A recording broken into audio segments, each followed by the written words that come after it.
Is that, I can't even see, is that started? Oh yeah, it started. Hello. I have decided to do what everyone else seems to be doing and do a bit of something creative and performancy. Oh, ding-a-ling, sorry, there you go. Text message, that's not very professional, is it?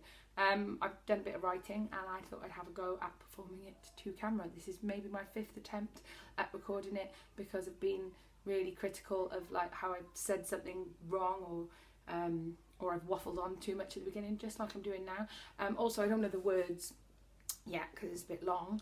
I started writing this last week, and so you have to excuse the fact that my £1.99 Primark phone case is sort of in your face. I'm trying to find a good angle. My friend Tyler says do it slightly, hold it underneath the camera, but then it just, I don't know. Anyway, you just have to ignore all that stuff and try and have low expectations of my professionalism.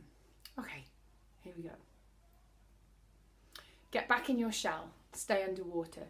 Batten down the hatches, distance your daughter. From the woman in the queue, it could be you, the carrier, the spreader, who spreads through and through to hospitals, buses, Tesco, the swings. Stay in to save lives and just have another gin and wonder if any who is to win.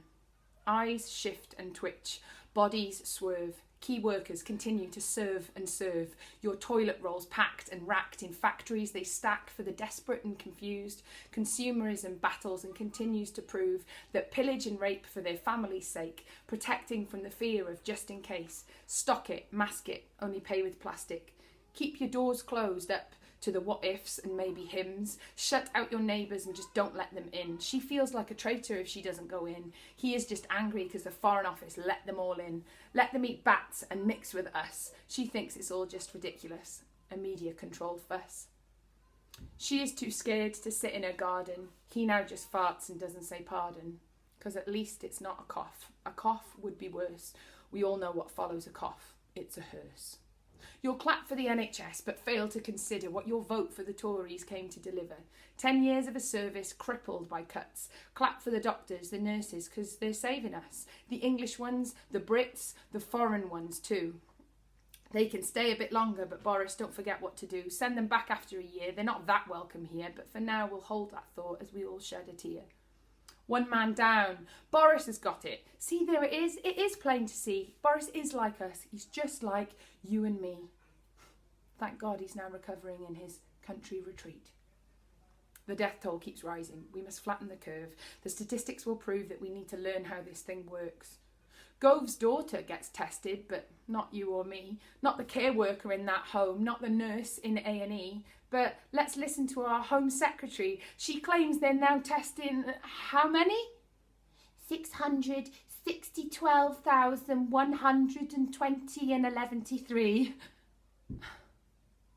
So what's the point of numbers and scales? What is the point if this government continues to fail and fail? Fail to protect lives and look after us. Denounce migrants on the side of the bus, then tell them to go home. They're not that welcome here, but for now keep on serving and we'll continue to cheer. Stay in your flat with flammable walls. Listen to Boris and obey all his laws. Even though we all know there is no one to trust, the truth and the figures just mislead us. Through hypercommunication, COVID updates, COVID hub, spray your trolley, wash your hands, your face you cannot rub. It's the journey we're all on without an ETA, where everyone is creating with something to say. So drink your wine, eat your cake, get through another day. Wake me up when it's all over and we can all go out to play.